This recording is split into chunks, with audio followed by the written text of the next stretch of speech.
evening, ma'am. Hi, Thank Sheena. you. I have joined, but I am in the car. I'll be Okay, home in okay. about. So I'll Sorry, ma'am. whenever you want to start, I'll just join in. I will Okay. join from my laptop in 10 minutes. Okay. You Ma'am, hear me? it's Shaina. Actually, ma'am, just to correct you, it's Shaina. Shaina. Yes, ma'am. Shaina. So from home in 10 minutes from the laptop. Okay, ma'am. So will you take the initial intro, or shall I start? Why don't you start? Huh, and I'll Okay. do the end. Huh. Okay, ma'am. Okay, Okay. ma'am. In It'll between, keep getting cut off I will. otherwise, yeah. Okay, okay, ma'am. Sure. Thank you, ma'am. But I am here. I'm here. Thank you so much, ma'am. Your flight landed on time. Thank you, I was just. Shaina. Thank you so much. Yeah, I did. Thank God. Yeah. Uh, Thank you. Thank you. yes, thank you. Hello, Dr. Ashit. Hi Shaina, how are you? Hi, sir. I'm good. Acha, Thank you. I'm still stuck on my way. So Okay. I have shared my PPT already with the team. I hope they have it. In case I don't reach home in time, then I'll use my phone to just speak about and they will share the screen and the PPT from their end, right? Okay. So, how much time would you take, sir? अरे दिल्ली की सड़कों का कुछ पता होता है क्या लड़की तुझे पता तो है हाँ हाँ पिछले नहीं पिछले एक घंटे से तो मेरे को एक घंटा ही दिखा रहा है घर पहुंचने का टाइम अच्छा ठीक है. So, are you okay to do it in the car, or that's why I was No, I'm asking? happy to do it. It's okay. I'm fine with that. No problem. In case I Okay. reach Okay. home, I'll Thank you. switch on to something else. Anyways, I don't have to. I mean, if I don't have to share the screen, then I'm good with it. So I've already shared my PPT with the people Okay. who connected me. So I think they must be having it. I checked with them. They said they have Yes, received the PPT. yes, sir. Good evening, sir. We have your PPT, and Is it yes, is it sir. opening? Is it? If you want, we can You're, try it once here and show it to you. Just, Yeah, you can share the screen and just show it to me. just, I know yeah. I made it in Gamma and then I exported it in a Let PPT mod. me. So it is Sure, sir. so probably I'm fearing that all the fonts would have gone haywire. Uh-huh. So, if If you I think you will reach in 5-10 minutes, I can start. I can take the first stop. No, you take the talk. I don't have a problem with that. Safalta, madam, how are you? Hello, बिल्कुल Safalta ठीक हूँ ma'am. मैं यही सोची थी आपकी बातें बंद होंगी तो मैं आपको विश करूंगी अरे तुमने शक्ल ही अभी दिखाई तुम्हारी देखी शक्ल तुमने बंद कर दी बातें मुझे लगा सिर्फ शाइना ही बैठी है मेरे साथ so I was happily chatting with her. Thank you so Hi, much how for are you? joining on time. Hi, God. It's really Yeah, very it's festive Sorry topic. I No, was to I do cut not want to in. miss any of the things. no, Hello, it's okay. I Bhavna think ma'am. my PPT is I mean it's visible here. I think I'll be able to present this way only. Yeah. It's okay. Sure, sir. Okay. Need my laptop. I think you can share it from your end and I'll just present. Okay. Okay, sir. Thanks a lot. Bhavna ma'am hai? Is she around? Yes, ma'am. Hey, I am here. Hi, Safalta. Hi, Hello, ma'am. How are you? everyone. I'll just reach home in 5 minutes. So Shaina is going to start, but I'm there. Thank you. Sure.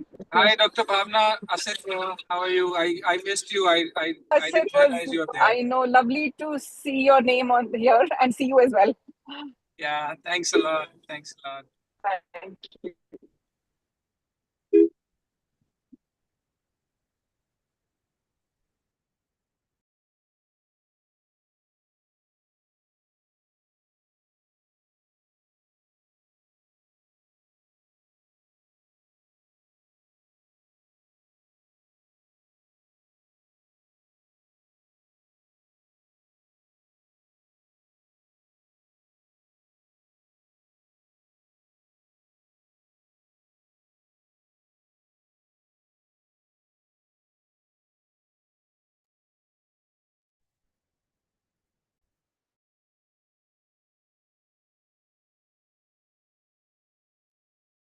Good evening, Saina ma'am. Shall we start?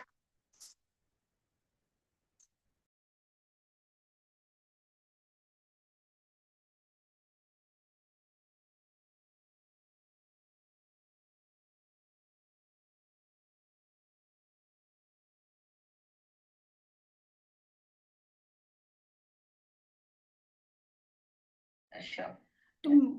Hi, Subhishri. We'll just wait for 2 to 3 more minutes and then start.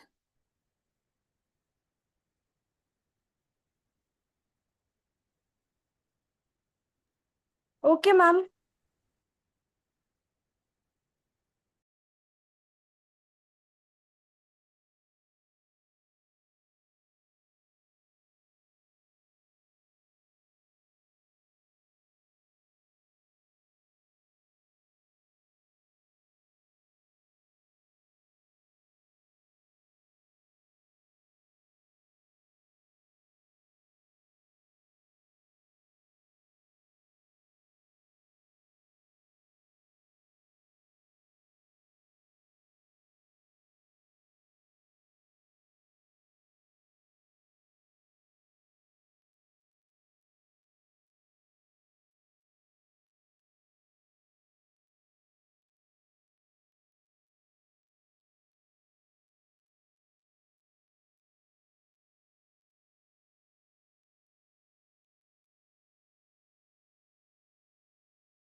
Good evening, Namrata ma'am. How are you? Hi, Dr. Namrata. Thank you so much for joining. Yeah, How are you? I'm very good. Thank you. Thank you for having me. I appreciate it. Thank you. We have Bhavna ma'am. She's joined. We have Dr. Safalta and we have Dr. Asit. Start in just next Dr. 1 minute. Namrata.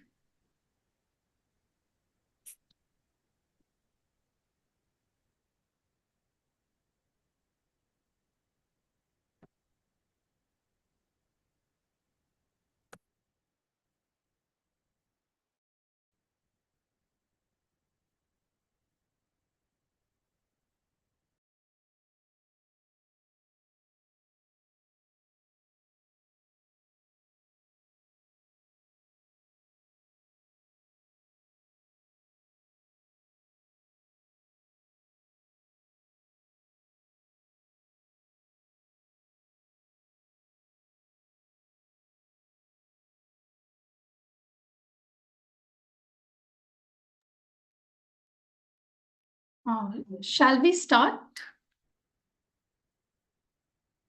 Shall we start? Yes, ma'am. We'll start.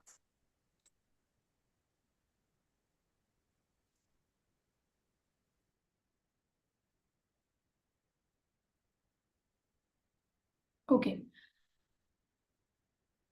So I'm sorry. Okay. A very good evening, everyone. A very warm welcome to everyone who has joined us today for this webinar on gastroenteropancreatic neuroendocrine tumors, practical aspects of treatment. I especially welcome our distinguished faculty who have taken out time, especially Bhavna Sirohi ma'am, who has kindly agreed to be a part of this meeting to guide us and give us her expert insights into this topic. All the faculty members and Dr. Namrata, who actually encouraged me to do this meeting. Thank you so much for joining us today from Fox Chase Cancer Center, Philadelphia. So let's talk about neuroendocrine tumors. We know these are rare tumors. We don't see them every day in our OPD, and we don't discuss them often in our meetings. When we see a patient, now that the incidence is rising, we all have patients with NETs coming to us. it's challenging. We always wonder, what is the next step? How to sequence it?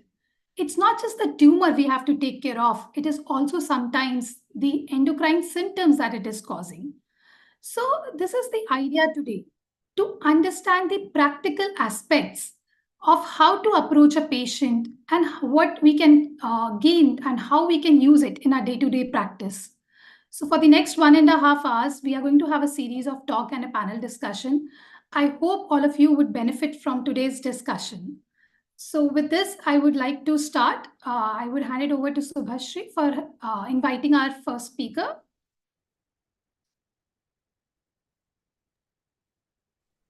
Thank you, ma'am. Thank you so much for being with us and for guiding us through this important academic session. To begin today's scientific program, I would like to invite Program Advisor Dr. Bhavna Shiroi. Dr. Shiroi is Director and Senior Medical Oncologist at Balco Medical Center, Raipur. Over to you, ma'am. So, ma'am is just on the way, reaching in 5 minutes. I think we'll start with Dr. Asit's talk, and ma'am would give her insights after that. Okay, ma'am. Then we will now move to onto the surgical perspective. Our next speaker is Dr. Ashit Arora, lead consultant and clinical lead for gastrointestinal and HPV surgical oncology at Apollo Hospital, New Delhi. Over to you, sir.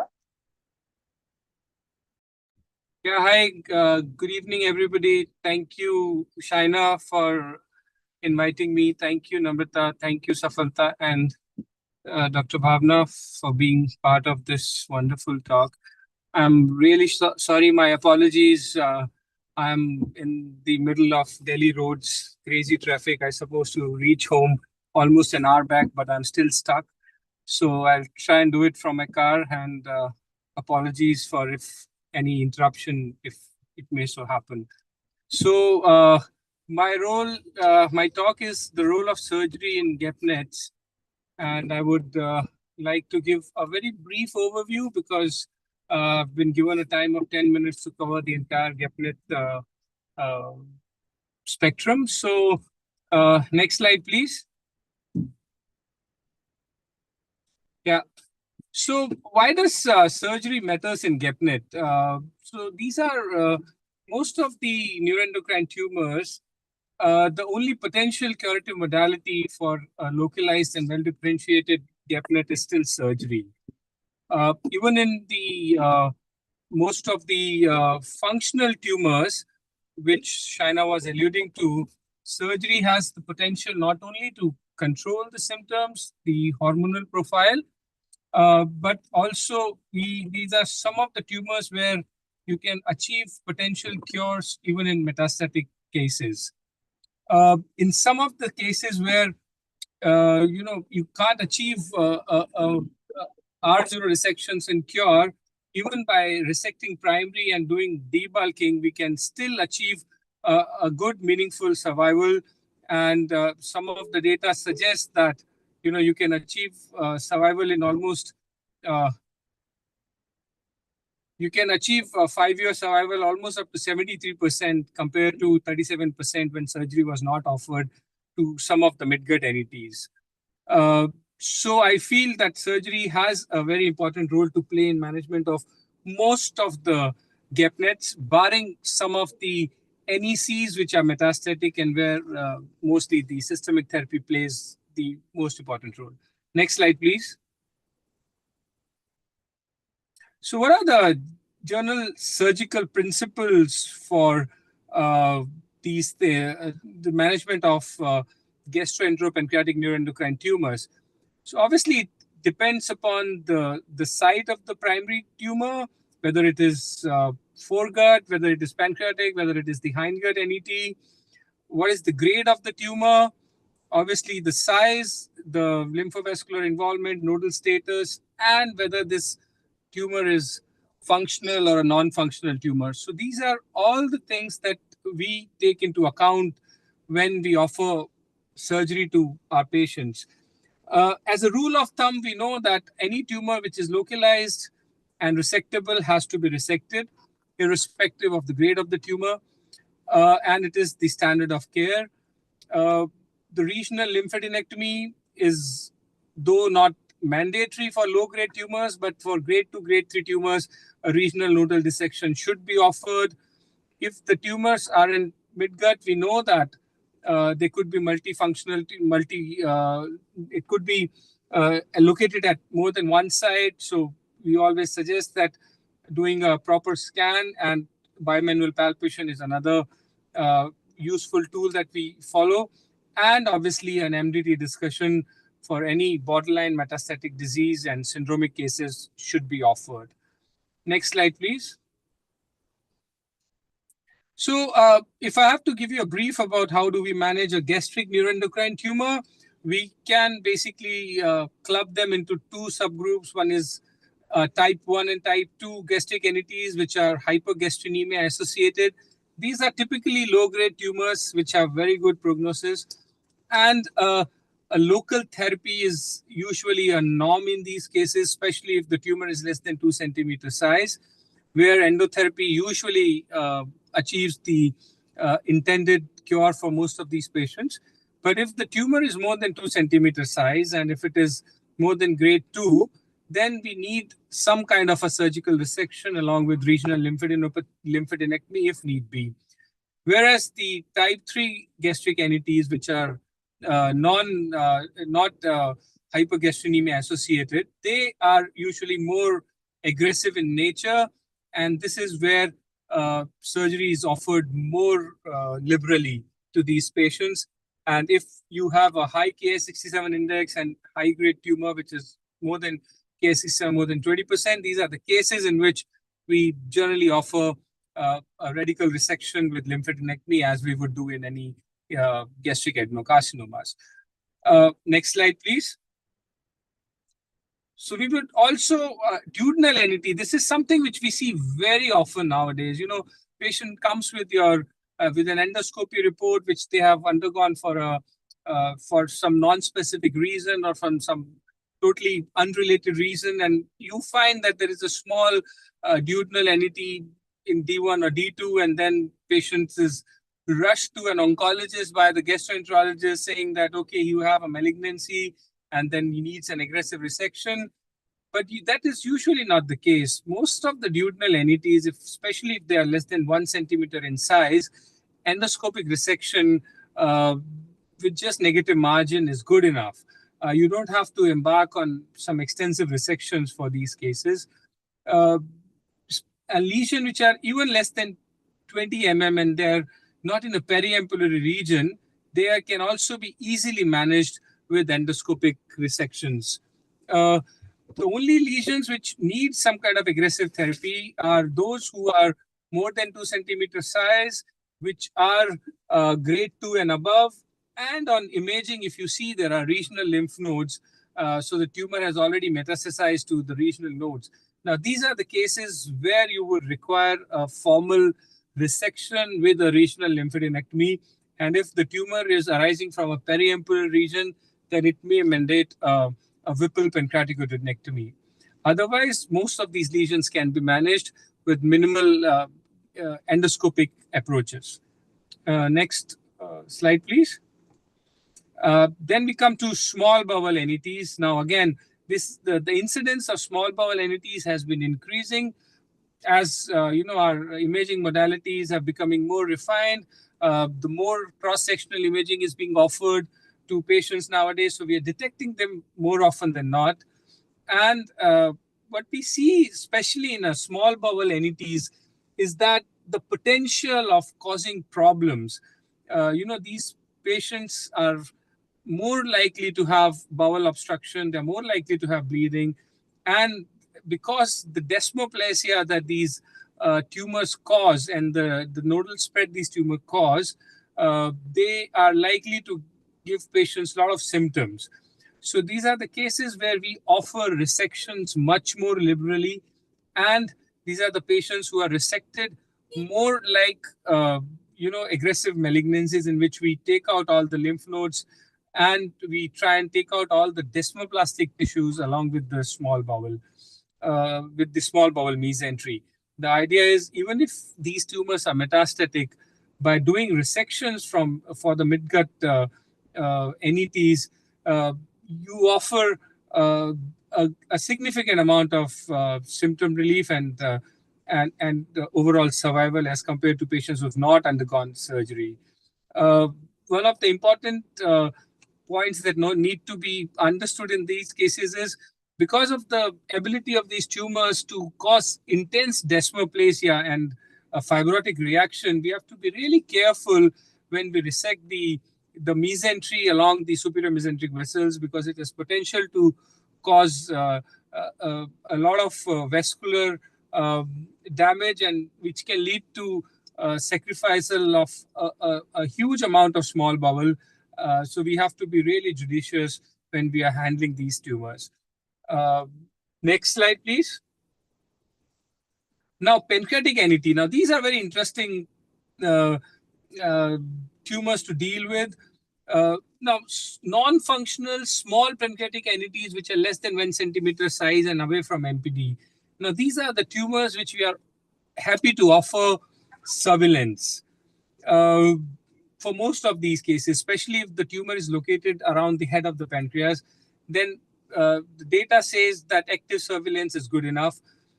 Any tumor which is more than 2 centimeter and which is close to MPD or causing the dilatation of main pancreatic duct, this is where surgery is offered. And with the advent of minimal invasive approaches, especially now robotic coming into the vogue, we are able to offer these surgeries to many more patients now. Now, the gray area is when the patient has tumor between 1 to 2 centimeter. Here, we have to have a personalized approach. If the tumor is low grade and if it is located deep around the head of the pancreas, the convention is to offer them close surveillance and wait and watch approach, because doing a Whipple for a low grade NET is not something that you would want to do. Whereas if this tumor is located in the tail of the pancreas, which will just necessitate a distal pancreatectomy, which is a spleen preserving one, then we are still happy to offer these cases surgery. Whereas the minimal invasive approach is now the standard of care for all neuroendocrine tumors, resections which are offered in our unit and in most of the expert GI oncology units which are dealing with pancreatic resections in regular manner. Next slide, please. Functional NET from pancreas. Now, this is something that will require treatment in almost all cases, be it insulinomas, be it gastrinomas, or we would like to remove all the tumors whenever feasible, even if they are metastatic, especially the metastatic gastrinomas in Zolliger-Ellison syndrome, which could be one metastatic, two, they could be located at more than one site. So these are the cases which will require surgery in almost all cases. Insulinomas, with the advent of the new Exendin PET, we are able to localize them much easier nowadays and able to offer surgery to most of the patients. And if these lesions are small and away from MPD, enucleation is what is offered. But if the lesions are close to the pancreatic duct, then they usually require some kind of resection, either a distal pancreatectomy or a central pancreatectomy, depending upon the location. And as far as other non-functional tumors are concerned, they are usually not very common as compared to insulinomas or gastrinomas. But whenever we see them, they usually will require a formal pancreatectomy with regional lymphadenectomy, just not only to achieve a cure, but also to achieve the resolution of symptoms due to the hormonal secretions. Next slide, please. Yeah. Now, appendiceal NET, again, a very common problem that we are encountering nowadays. More and more, we are referred the cases in which incidentally detected neuroendocrine tumors after appendectomy, the histological assessment of the specimen, and they reveal the appendectomy specimen has a neuroendocrine tumor, and patients are referred to us for the management. And now, how do we manage these cases? Less than 1 centimeter tumor, And if it is grade 1 and grade 2, appendectomy is usually sufficient for these cases. You don't need to do any extensive resections. But if your tumor is more than 2 centimeter size, and if it is very close to the base of the appendix or it is involving the cecum, in those cases, you do require a limited resection. It could be either a limited ileocholic resection or a right hemicolectomy, depending upon what is the grade of the tumor and whether any nodal spread has been identified or not. So usually less than 1 centimeter tumor, appendectomy is sufficient. More than 2 centimeter, and if it is close to the base, may require an extended resection. The next slide, please. Rectal NET, again, we are detecting it more often now because of the widespread use of screening colonoscopy that is happening nowadays. And less than 1 centimeter early grade NET in the rectum, usually endoscopic resection is sufficient. Within 1 to 2 centimeter, depending upon what do we find on US, if it is not having any regional nodes either on US and a DOTA scan, then still ESD or an EMR is good enough for these patients. But if your tumor is more than 2 centimeter, and if there are regional nodes involved, then we might have to do a TME-based surgery like a robotic resection, or if it is very close to these levator muscles, so you can do something called as a TAMIS, that is transcranial minimal invasive surgery, and do full thickness resection. So that is also feasible in some of these cases. The next slide, please. The surgery in metastatic GEP-NET.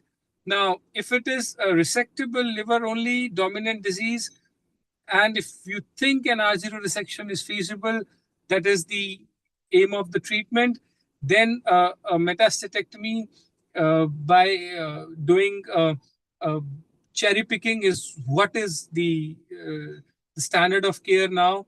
It's not about the number of mets, it's not about the size of mets.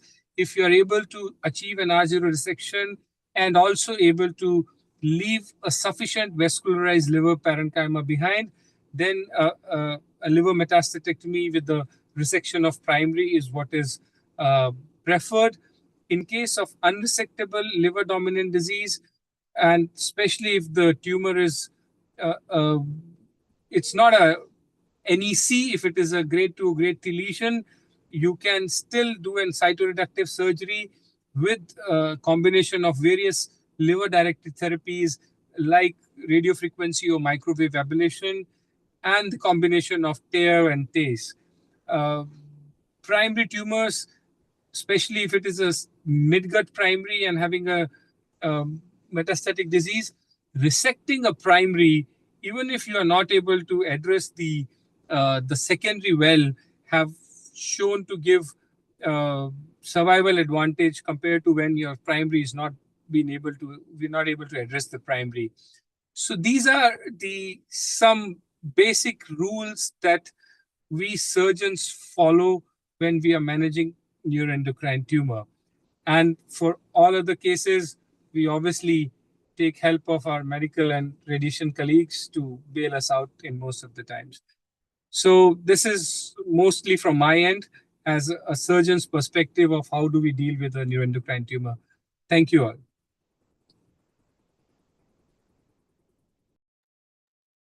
Thank you very much, sir, for those valuable insight into the surgical management of GEP-NETs. Before we Yes, ma'am. proceed, Dr. Asit, can I just ask one small quick question? Like you mentioned about unresectable, mainly liver disease, what about a midgut or a mesenteric tumor, which cannot be completely resected? Would you consider those patients for a debulking surgery? Because tumor-related, tumor-associated symptoms that it can cause, like obstruction and all? Yes, Shaina, we might have to do that. Am I audible? Can you hear me? Yes. Hello. Yeah, so see, small bowel midgut NETs they're very notorious because they can lead to small bowel obstruction. They can lead to, because of the desmoplasia that they have and the primary tumor per se. So we try to resect these small bowel NETs, even if the secondaries are unresectable. So this is something we embark on too, and we prefer to do. But if the primary itself is unresectable, if it is so extensive that we're not able to manage it, then unfortunately there is nothing much surgically we can do about it. Sometimes we might have to do a bypass just to relieve the obstruction. But most of the times we are able to get rid of the primary per se. Most of the times we are able to take care of the primary. Okay, thank you. Dr. Ishrita ma'am, good evening. Thank you for joining. Ma'am, you have something to say? Yeah, thank you, Sheena. Excellent presentation, Asit. I just wanted to know if you have any experience on using any of the therapies, whether it is PRRT or CAPTEM or anything, as a neoadjuvant therapy in patients where they are like borderline resectable primary tumor, locally advanced, but like borderline resectable tumor of the GPNET. Yes, definitely we do have, especially in rectal NETs and pancreatic NETs. So actually, a couple of our patients are still on neoadjuvant PRRT therapies, and some of them are actually treatment naive, and they were put on PRRT therapies. We have, I won't say that I have a very big experience of that, but I would say in my unit, we've probably resected around 5 of such cases till now, in which we had to do a downsizing of the tumor. Most of it happens for either the rectal primaries. Because of the sheer bulk of it, we know that we'll not be able to achieve an R0 resection. So either to downsize it, or in a pancreatic NET, especially if this tumor is arising from either the head or the uncinate process of the pancreas, and they are compressing the portomesenteric venous axis and not letting us resect it out safely. So we do have that experience, and I must tell you that these therapies have worked well for us for whatever small number of cases we have tried them in. Thank you. Thank you, sir. Thank you, ma'am. So we will now move towards an important aspect of NET management. Our next speaker and program director, Dr. Shaina Goyal, is a senior consultant medical oncologist at Max Super Specialty Hospital, Dwarka, Delhi. Ma'am, over to you. Yes, thank you, Subhashri. So I will quickly take us through the NET-associated clinical syndromes. Like we discussed, when we talk about neuroendocrine tumors, other than the burden, we also have to look at the clinical syndromes, the hormonal syndromes that is being caused by certain molecules being secreted by these tumors. Just sharing my screen, please let me know if it is visible.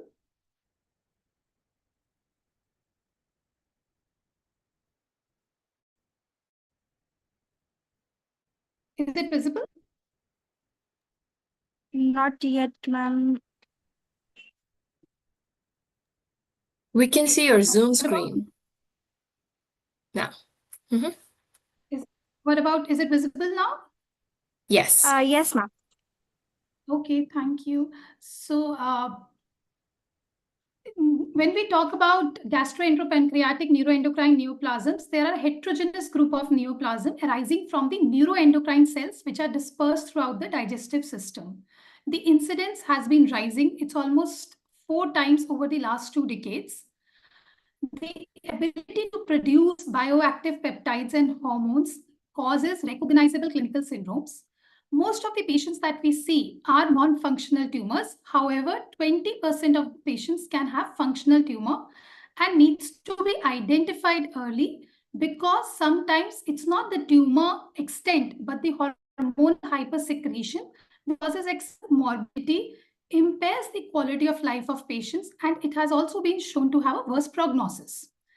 So when it's not just the histopath division we have to do for NETs, we also have to divide them based on whether they are non-functional or functional. Functional syndromes depend on the hormone that is being produced, which in turn depends mostly on the site. So by the primary site, the most commonly seen syndrome, which is the carcinoid syndrome, it is usually due to midgut or the small intestinal NET. And then we have insulinoma, gastrinoma, VIPoma, glucagonoma, somatostatinoma. These are characterized as part of pancreatic neuroendocrine neoplasms. So before I take you through them, I would just discuss a case so as to bring our attention on how it can be sometimes confusing. So this was a 50-year-old lady who was being evaluated by a gastroenterologist for very non-specific symptoms of dyspepsia, excessive bloating, intermittent vomiting, and sometimes loose stools. It was a 7 to 8 months history, and after which finally the endoscopy was done, which showed that there was esophagitis, gastritis, some features of gastritis. There were multiple small gastric polyps and one 6 to 7 mm ulcerated lesion. They took a biopsy of that, which came as well-differentiated gastric NET, a Ki 67 of 10%, making it a grade 2 neuroendocrine tumor. So at this stage, she was referred to me for evaluation, and as a routine, I did a serum chromogranin and a gastrin level for her. Chromogranin A was slightly elevated. Yes, it is a non-specific marker, but still, and gastrin was also found to be slightly high. So it led me, though it was not as high as it would be a type 1 gastric NET. So, and her symptoms were not getting really explained. I had also discussed this case with Dr. Namrata that time. And it was decided that let's do a DOTA-NOC PET and have a cross-sectional imaging to understand what is happening. However, the patient was counsel that we can really remove this tumor. It's a small tumor. So she underwent an endoscopic polypectomy, which did confirm that it's a neuroendocrine tumor. However, when a DOTA-NOC PET was done, it showed that there was an 8 mm lesion in the head of pancreas, which was DOTA-NOC avid. So this led us to thinking that probably this is a functional pancreatic tumor, gastrinoma, which is actually causing increased gastrin, hypergastrinemia, leading to gastric NET.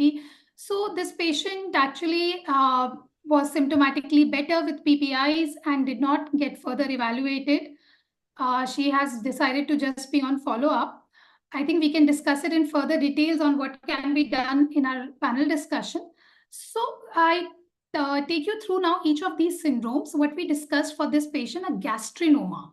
It is the second most common functional pancreatic NET, and 25% of these could also be associated with the clinical syndrome, which is MEN1. The hormone here is gastrin. 70% of them are actually in duodenum, 25% in pancreas. And the clinical presentation, what is called the Zollinger-Ellison syndrome. It has a typical features of GERD, peptic ulcer disease, and a diarrhea that responds to PPIs. Diagnostic features are hypergastrinemia with gastric hyperchondria. So it is said that if such a diagnosis is suspected, ideally the gastroenterologist should do a gastric fluid pH, and the gastrin levels should be high, and the gastric fluid pH should be less than 2 for it to be diagnostic. There could be cases where the gastrin level are not that high, and in that, other imagings like DOTA, cross-sectional imaging could help us to diagnose. So when should a clinician suspect a gastrinoma? If a patient because this is one of the most common symptoms that patients are being presented to the gastroenterologist, and they would just keep on taking routine medications, and they would go on for months. So a thought should come regarding a possibility of this peptic ulcer disease without H. pylori infection if is present, or without any use of NSAIDs, without any Crohn's disease, if there is a severe resistant to treatment esophagitis, chronic diarrhea that is getting responded to PPIs, history of multiple recurrent refractory ulcers. So though a rare diagnosis, but should be kept in mind. Next is insulinoma. This is the most common functional pancreatic NET. Only 5% have a malignant behavior, so they have a good prognosis. Hormone here is insulin, and 99% are pancreatic origin. They have a typical Whipple's triad, and diagnosis is established with insulin level of more than 6 microunits per ml with a blood glucose of less than 40. Here, surgery is curative, and even enucleation, what we already discussed in the last presentation, can be considered for less than 1 centimeter lesions. Other rare functional pancreatic NENs which we should be aware about are glucagonoma. Here it is 100% are pancreatic, mostly in the tail and body of pancreas. These are large solitary lesions, and these are the bad ones. More than 60% are malignant, and more than 50% are metastatic at diagnosis, typically present with diabetes, weight loss, and they have a dermatological symptom, which is necrolytic migratory erythema, seen in 90% of patients. Other syndrome is the VIPoma. This also it needs to be, we have to be cautious about it because it is seen mostly in the pancreatic tail, and the patients could present with severe watery secretory diarrhea with stool volume exceeding more than 3 liters in a day. So patients can present with hypokalemia, dehydration, metabolic acidosis. So how do we diagnose these patients? Like we discussed, one, conventional imaging to know the presence of any tumor.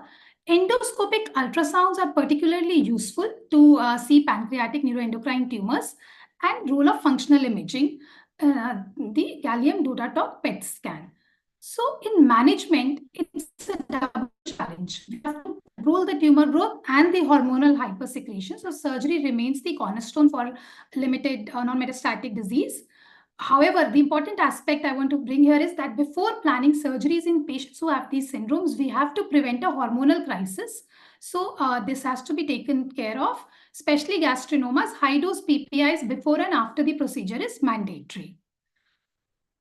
So the most common that we see in our clinical setting is the carcinoid syndrome. It's a clinical hormone syndrome. This is caused by the secretion of vasoactive amines and peptides, mainly serotonin. And interestingly, it is seen generally in metastatic disease with liver mets, when liver mets are there, because normally these molecules which get secreted, circulation bleeds the liver where they get metastatic. So only when there are liver mets and they bypass the hepatic clearance is when it leads to carcinoid syndrome. Though it can rarely happen without liver spread also. And like we discussed, presence of carcinoid syndrome is a bad, makes it a bad prognosis. The median OS in study have been shown to vary from 4.7 versus 7.1 years without carcinoid syndrome. So this is the clinical presentation. History is important. 90% will have flushing. We would have people present with a persistent or an intermittent sensation of warmth, skin erythema, and typically it would be affecting the upper body. Other symptom is diarrhea, secretory. It could be ranging from 3 to up to even as high as 30. But we'll always exclude other causes of diarrhea. And a small number of patients could present with bronchospasm, which is wheezing and dyspnea could happen due to histamine and serotonin-driven bronchoconstriction. So there could be other systems also involved, like heart. This is particularly seen in chronic carcinoid syndromes. Because of the serotonin, there can happen some fibrosis. Typically affects the right-sided heart. Tricuspid and pulmonary regurgitation or stenosis can happen. It can also cause mesenteric fibrosis, leading to mesenteric ischemia. And long-standing, sometimes patients could have nutritional deficiencies. So it is important to manage it and diagnose it. The confirmatory test biochemical is the 24-hour urinary 5-HIA. And chromogranin A, as I said before, is done often, but it is of pure accuracy and gets affected by multiple factors. Endoscopically, EUS particularly would be helpful, and cardiac workup should be done in patients who are thought to have carcinoid syndrome. Now, before we discuss the treatment, just very quickly taking you through the mechanism. So 80 to 90% of different entities have somatostatin receptors, receptor 1 to 5. So this actually forms the basis of treatment with somatostatin analogs and even the functional imaging. So what happens is when somatostatin binds to these receptors, it actually causes the activation of inhibitory downstream pathways, which are through these, as I have mentioned, and we can see in this The adenine cyclase CAMP pathway can be there, or tyrosine protein pathway, which then decreases the inhibits the MAPK pathway. So all this inhibits the secretion of molecules and also inhibits cell proliferation. So those somatostatin analogs were first introduced as drugs to take care of the carcinoid syndrome, but over time they were found to have anti-proliferative effect also. Now coming to the management, the somatostatin analogs are thus the first line for hormonal syndrome. Octreotide and lanreotide are the cornerstone. They are particularly effective for VIPomas and glucagenomas. I would like to point out for gastrinoma, they are often well controlled with PPIs, but SSAs can be used if the patients are refractory to PPIs. However, it should be used with caution in insulinomas because it is inhibiting the molecule, so it can also downregulate the counter-regulation, which increases glucose, ultimately leading to worsening of hypoglycemia. So managing any with carcinoid syndrome is a multidisciplinary management. These octreotide and lanreotide can achieve a symptom control in 70% of patients, and they're overall well tolerated. But if there are refractory symptoms, which can happen eventually in 30 to 70% of patients, then we have to see if they are radiologically stable or radiologically progressing. If radiologically progressing, we have to treat the disease. If they're radiologically stable, then what we can do is we can increase the dose of the somatostatin analog. Octreotide can be increased up to 40 to 60 mg every 4 weekly. There is phase 2 study that we can even shorten the interval to 3 weekly or 2 weekly.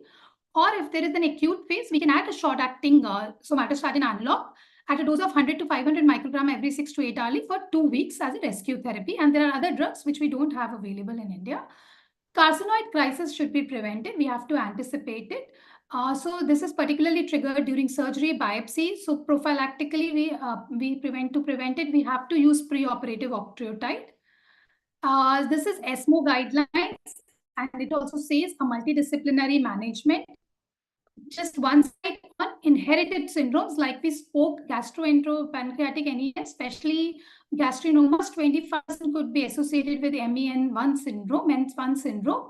And this is when we should consider when there is younger patient of under 40 years, multifocal pancreatic NET is there. We should take family history, particular other history of other tumors is there. Then these patients should be referred for genetic counseling and testing.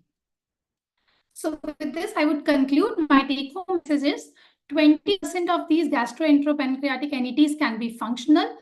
They may have very non-specific spectrum of symptomology, diarrhea and flushing. We should always think beyond the possible differentials of it being a carcinoid syndrome. The clinical suspicion has to be high, then biochemical tests and functional or anatomic imaging has to be done. First line of management is a long-acting somatostatin analog. If this then further has to be based on whether the disease is progressing or the disease is stable. Based on that, we can modify the dose of somatostatin analogs or treat the disease with other treatment options. Second is, we don't think about this, but carcinoid heart disease is a long-term complication. So we should get a cardiac assessment done, anticipate and prevent carcinoid crisis, and multidisciplinary care always drives the best outcomes. With this, I would like to close. Thank you.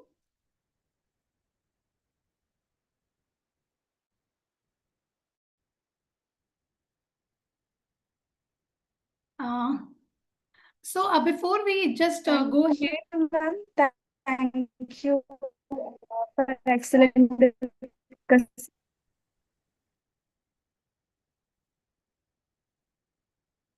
Am I audible? Okay, so Yes, okay, so now that we've discussed about the surgical aspect, briefly about the associated syndromes, we would come to the next talk by Dr. Namrata ma'am, and this is on the systemic therapy, the most important, and how to sequence it. So I would like to welcome Dr. Namrata Vijayvargiya. She is a section chief of gastrointestinal medical oncology and associate professor in the Department of Hemato-Oncology at the Fox Chase Cancer Center, Philadelphia, USA. She has a very strong focus in gastrointestinal malignancies with a particular expertise in neuroendocrine tumors. She's a strong advocate of educational and multidisciplinary management of NETs. She's active in so many NET discussions that happen everywhere. It's a privilege to have you here with us, Dr. Namrata. Thank you. Thank you so much, Shaina. I so appreciate it. I'm so proud of you that you're doing this, and I feel like it's like, NETs don't get all the love they deserve, and more and more of us should learn about it. And these are the occasions you do, because you probably will see like 2 or 3, 5 maybe in your lifetime. But before I start, I can definitely start my presentation. But Dr. Sirohi is here, and why are NETs so important? Why do we need to study about them when we talk about they're rare? Like, why do people need to know about this? So I don't know if Dr. Sirohi wants to go first and talk to us about why we need to do this, because her words are like magic and wisdom. Words of wisdom are very needed, so that you listen to what I say afterwards. So lovely to see you, Nina, and all of you. Absolutely. I think I'll speak at the end, but I'm looking forward to Okay. your talk Awesome. really a lot. I got passionate about NENs after having spent some time with Kjell Oberg in Uppsala. Oh, wow. Oh, I And never knew that. Okay. yes, he taught me a lot. And I think we'll discuss at the end. I'm really looking forward to all the talks, because I think we keep learning every single time. Thank you. Thank Absolutely. you so much. Thank you so much. Absolutely. Thank you, everybody. We also have a lot of great other speakers, so I'm excited for today. So I don't know, do you guys want me to share my screen, or would you like to do that? Whatever works for everybody. I'll just share maybe. Good share, yeah. Okay. All right. Sounds good. All righty. Share.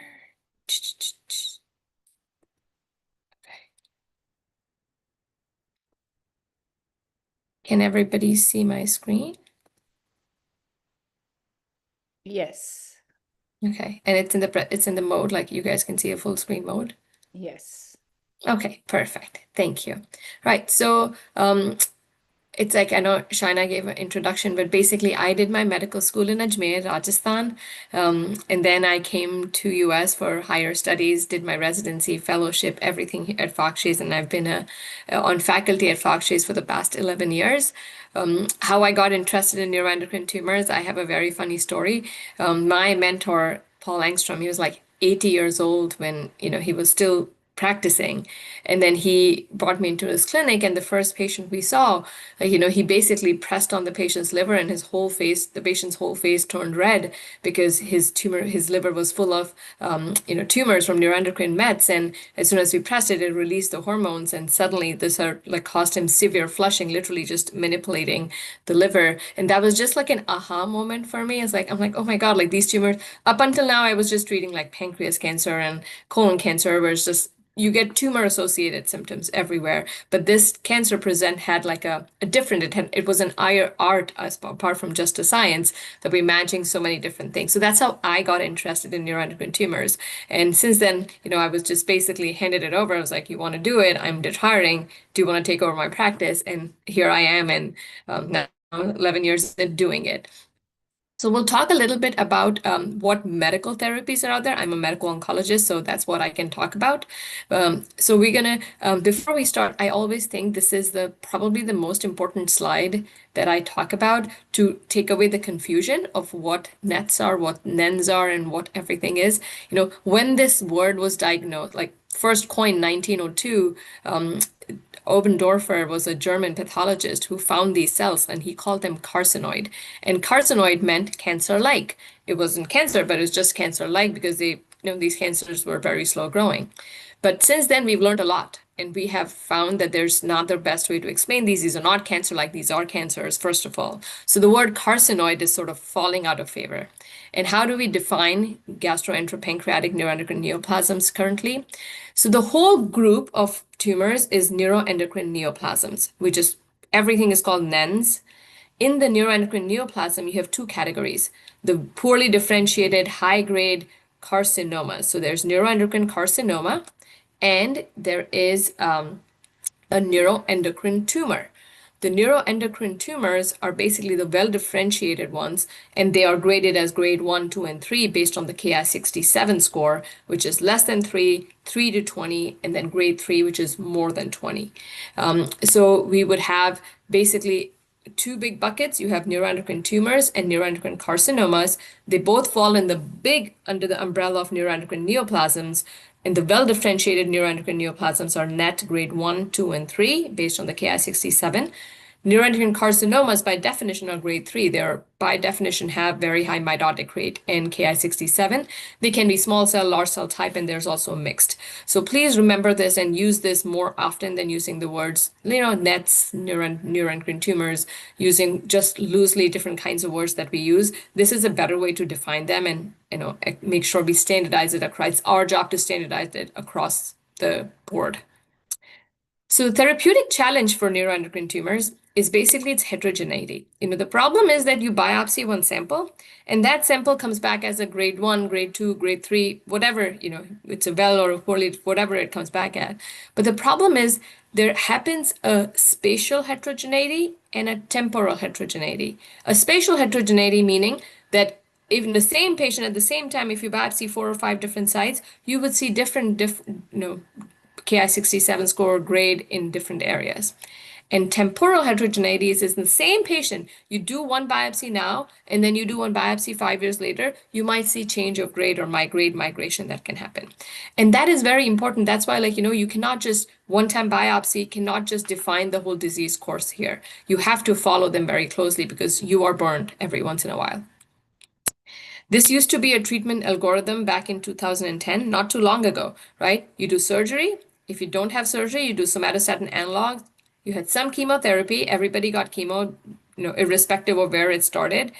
And that's it. You didn't have a whole lot of options. Come to now, this was an article we published last year in Gastro Journal, and you can see a plethora of treatment options, right? We have we're going to talk about a rate IR, nuclear medicine-based therapies that have this is the poster child. We have surveillance, but in this, very important, surgery, even for advanced disease, and surveillance. Don't forget the importance of wait and watch. You don't have to treat every patient at all times. There's a very good evidence that just watching patients with low burden of disease, lower grade Ki67, just closely watching them is very effective and actually, can just be in our armamentarium before we jump into treatments. The other is if you have liver-only disease, embolization procedures are very important in this disease. So, trying to do liver embolization with blend or chemo or Y90 in some cases, only rare cases when it's selective. These are also apart from the medical therapies that I will talk about. So we have heard many times, and there was a great talk by Dr. Asid. There was a great talk by Dr. Shaina about all the different problems of this disease and the treatment being multidisciplinary, no matter what stage they are in. Early stage can have hormonal symptoms and need our help from medical oncology. Late stage, there are surgical patients, they get obstruction, anything, we need help from surgery. And then you have liver-directed treatments, embolization too. So, but I'm going to talk about systemic treatments. Oops, don't know what happened. Okay, so systemic therapies for this disease, you have somatostatin analogs, you have targeted agents, everolimus, sunitinib, and cabozantinib. You have lutetium dotatate, which is the radioligand therapy. And then you have chemotherapy, but chemotherapy is only particularly used in foregut neuroendocrine tumors. It doesn't work for midgut or rectal NETs. These are the advances in systemic therapies over years. So I started somewhere here, 2014, and we had everolimus and sunitinib and lanreotide had just gotten approved. But since then, you can see we have 3 different classes of drugs that have come up. You have everolimus in lung and midgut NETs, you have lutetium dotatate, and more recently, the new kid on the block is cabozantinib. These are some of the big trials that we're going to talk about. This is just a list I put that in case afterwards you need a quick ref guide as to what's what, you can look at it, but we're going to go into the details a little bit more. I know it will be boring, but I'll try to keep it interesting and result oriented. All right, so things to remember. In GI neuroendocrine tumors, right, when you're taking care of patients with non-pancreatic NETs, chemotherapy does not work. You have everolimus as a biologic, you have octreotide or lanreotide, you have lutetium dotatate, and you also have cabozantinib. That's the newer drug that's come up. I should update this slide. So very important to know, chemotherapy for midgut NETs, probably going to be like water. Now, the data behind somatostatin analogs, we know it was used for symptom control, but it also has anti-proliferative properties. These are the two big studies you should know: the PROMID trial and the CLARINET trial. The PROMID used octreotide LAR. It was only for midgut nets, and the lanreotide study was called the CLARINET trial. Here, if you look at the primary endpoint, which was progression-free survival for both these studies, in the PROMID trial, with octreotide was compared to placebo, it more than doubled the progression-free survival from 6 to 14 months. So hazard ratio of 0.3, by very significant improvement. Now, if you look at the CLARINET trial, you see here, if you compared these two, the median in the observation arm was 18 months, and the median in the lanreotide arm was not even reached. It was very clearly significant, and it says it comes out to be around 24, 25 months. Hazard ratio was 0.47. So very strong, effective. When patients ask me, how long is this therapy going to work? I tell them, based on the study, it's between 1 and 2 years, because it's 14 versus 24 months. So that's what you get out of it, is patients ask you, oh, I'm going to start me on this. Well, how long it's going to work? This much. But no, the difference between the studies, right? In both these studies, the patient population is important. The Ki-67 was less than 10 in CLARINET. It was actually grade 1 or less than 3 in the PROMID trial. The sample size was much bigger for the CLARINET trial. In the CLARINET, they included pancreatic and midgut nets, not just midgut, because the PROMID only had midgut nets. And then overall tumor burden was not as much. Even in the higher tumor burden, it was only 25%. So these are things to remember when you talk to your patients about this, that if you have not a huge tumor burden, your Ki-67 is less than 10%, and it's non-functional, you probably can expect up to 2 years from your SSAs. Now let's move on to everolimus and its role. So first, in the GI and lung nets, everolimus was studied by this trial called the RADIANT-4 study. In this trial, patients were randomized between everolimus at 10 milligram per day and placebo. And what they found was here, the PFS and all these biologic therapies, cabozantinib, everolimus, sunitinib, think of the number 11 is a good number. I always say, patient, it worked for about a year, because the PFS in the placebo arm was 4 and that of everolimus was 11 months. So that's how the progression-free survival continued, really improved PFS when you did everolimus. And this was the OS. That was no different. I don't know how that came in. Now let's move on to the pancreatic neuroendocrine tumors, right? So in pancreatic neuroendocrine, you had somatostatin analogs, you had biologics, add cabozantinib here, but chemotherapy is a new area of drugs that can be used, which is not used for our other GI neuroendocrine tumors. So let's see. So how did chemotherapy is a modern day chemotherapy? Previously, they used to use streptozan and 5-FU, but nowadays everybody uses this oral version of it, which is capecitabine and temozolomide. It's given 2 weeks on, 2 weeks off. The dose of capecitabine is to be remembered. It's not as high as what we typically do in colon cancer. It's not 1,000 milligram per meter square or 1,250 milligram per meter square. It's only 750 milligram per meter square BID. So it's a lower dose of capecitabine. The temodar dose is actually higher than you use in the brain, right? You here, instead of 180 milligram per meter square, you use 200 milligram per meter square of temozolomide. So just remember that the dosing that we use is different. And the way we do it is you do 2 weeks on and 2 weeks off. And in the 2 weeks on, you do temodar for 5 days, the last 5 days of those 2 on weeks. In this, the ECOG 2211 studied whether adding capecitabine to the temodar actually did anything or not. And what they found was, we'll just probably move forward, like these were patients that were included in the study, mostly grade 1 and 2. They did not include grade 3 in this particular study. But what they found was progression-free survival when they added capecitabine to the temodar was 22 months compared to 14 months if you only gave temodar. So important to remember, temodar is also effective, but the combination is more effective. So if I have a patient who has a severe diarrhea carcinoid, I had a VIPoma patient whose diarrhea was completely uncontrolled. There was no way I could give her CAPE. So I only gave her temodar and brought her disease under control and then added CAPE once her symptoms actually got better. So that's something to remember. The overall survival was not much different. There's not raised p-value is not significant because it wasn't powered to study it. And response rate is important in CAPE-TEM. So I know there was a question about neoadjuvant therapies before in pancreatic nets. So in pancreatic nets, the response rate with CAPE-TEM is about 33%, right? So that is an important therapy that can be used even in the neoadjuvant setting if you want to consider somebody for surgery. Because it's a pretty, and if you look at the response rate with PRRT, it's about 30 to 35% too. So something to remember. The toxicities, obviously, it's chemo, right? So you get toxicities, which is, I don't want to explain to you, nausea, vomiting. Some patients have it between the 5 days they're taking both drugs, the hand-foot syndrome, some cytopenias, and the long-term risk of myelodysplastic syndrome. These are probably the big things I tell patients about, but overall, it's a very tolerated therapy. And when you see responses like this, look at it, baseline, look at the amount of disease these patients have. And then once we treat them with CAPE-10, this is what happened to them. Like, I would argue why, this is really one of the most effective response-producing therapies and a long-lasting response-producing therapies. So always remember, CAPE-10 is a very important drug for pancreatic neuroendocrine tumors, especially when you need a response. Very symptomatic patients, large tumor burden, higher Ki67, etc.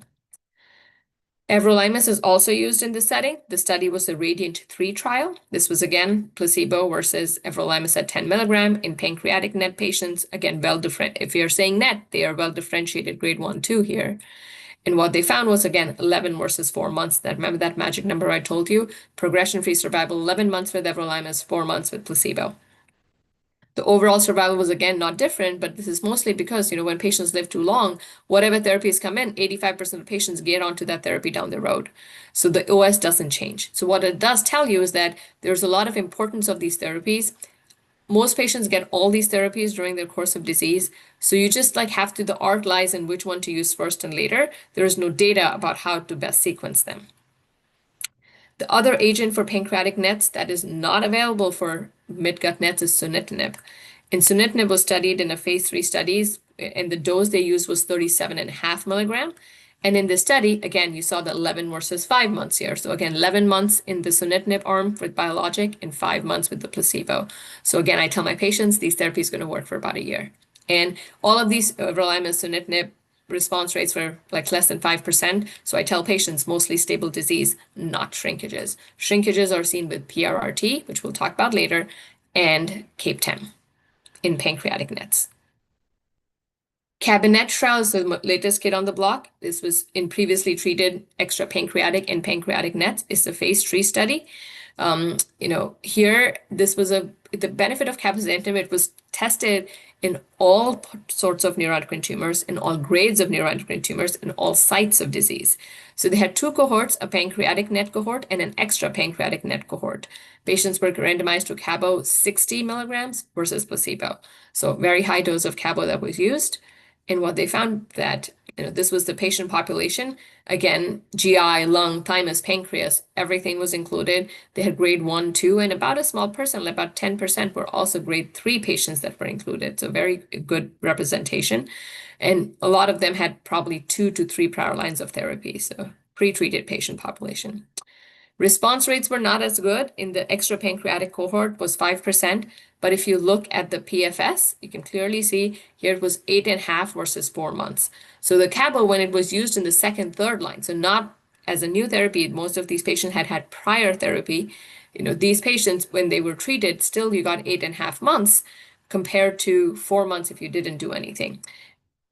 If there was a prior study where cabozantinib was used in the second line setting, the PFS was about 14 months there. In the pancreatic NET cohort, the response rate was slightly better at about 20%, as you can see here. The PFS was 13.8 months versus 4 months. So again, these VEGF target therapies have a better response in pancreatic NETs than they are in the extrapancreatic NETs. But again, they do work in the extrapancreatic NETs, and it was statistically significant. The problem with this drug is that it's very toxic, right? In the study itself, 68% of the patient required dose reductions in this, and the average dose was 37.9 milligrams. So if you look at it, 60 milligram, most patients required the dose reduction to 40, and that's why the dose came out as 37. So based on this data, most people start cabozantinib at 40 milligram and then go up if they can, but usually most patients just stay on 40 because the hand-foot syndrome, the diarrhea, the hypertension are really, really impressive. Now, the new drug that's come out is the belzutifan. Belzutifan is a HIF alpha inhibitor. It was actually done, the study was done in renal cell cancer who was VHL mutation associated. And almost a good number of those patients also had some like pancreatic nets that were VHL associated. So in the same study, what they did was they just went back and looked at the VHL, and 70% of the patients, so 36% who had a PNET, and because it's a VHL, you would see here the response rate was even up to 80 or 90%. So 90% of the patients had a response that the tumors shrunk, literally all the PNETs shrunk in this disease. So if there is a patient who has a VHL alteration in their germline, then and have a PNET, you can even treat them with this drug rather than doing surgery for the PNET because they have really great responses. The problem is now you have so many different treatment options, right? How do we decide what to do first, what to do second? So the things you got to think about are the grade, how much burden of disease do they have, how symptomatic they are, and how quick, and do you really need a response? So the question is, a low-grade tumor, which is like very low volume disease, very minimal symptoms, and they have multiple miliary distal disease who don't need surgery, cannot get surgery, you probably can just watch them, right? You just can watch them, compared to if you have a patient who's like a grade 3 or high grade 2 tumor, has like this tumor here, has multiple really bulky liver metastases and also has disease outside, is symptomatic from them in terms of constitutional symptom, weight loss, pain, etc., or hormonal symptoms where you need a response, then you want to add, if it's pancreatic net, you do chemo. If you do non-pancreatic nets, you can do PRRT. So there are different things. These are the things you got to think of whenever you're thinking for a patient. What is their grade? What is the volume of disease? What symptoms they have? And do you really need a response? And then ultimately, it's patient and physician discussion as to what is their best option, because there is no data on sequencing. So, you have all these different options, biologics, chemo for pancreatic nets and foregut nets used in gastric and duodenal too. You have everolimus, you have sunitinib for pancreatic nets, and you have cabo for everybody, and lutetium dotatate, and liver-directed therapy. All of these need to be used in combination with surgeons to make a decision what's best. So I'm going to end. This is a picture of showing the heterogeneity of the disease, right? Steve Jobs had a pancreatic neuroendocrine tumor. He refused treatment, still lived 11 years, ultimately got a liver transplant for this disease. But he died, unfortunately, ultimately from his disease. And then Irfan Khan, we all know him, right? He had the pancreatic neuroendocrine carcinoma, who died in 11 months from his disease. So thank you. Thank you, Dr. Namrata, for that excellent and comprehensive discussion. I think it really tells us how we should choose how our treatment and how we could sequence it. Thank you. Next, we would move on to our talk on PRRT. It's my pleasure to invite Dr. Ishita Sen. Madam is Principal Director, Nuclear Medicine at Fortis Memorial Research Institute, Gurugram. Over to you, ma'am. Thank you, Shaina. Should I share my slides or? Yes, ma'am. Okay.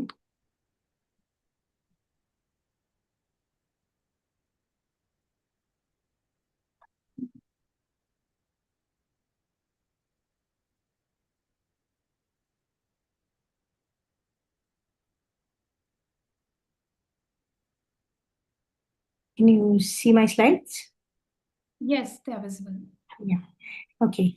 Good evening, and it was really nice listening to the lectures prior to mine, and I think Dr. Namrata has made some very important points, and some of the things are very common to any systemic therapy that you use for neuroendocrine tumors. So I'm just going to be talking about the practical indications, patient selection, clinical scenarios, and future directions of PRRT in well-differentiated GP-NETs, and sharing with you a little bit of the evidence which is there already now about.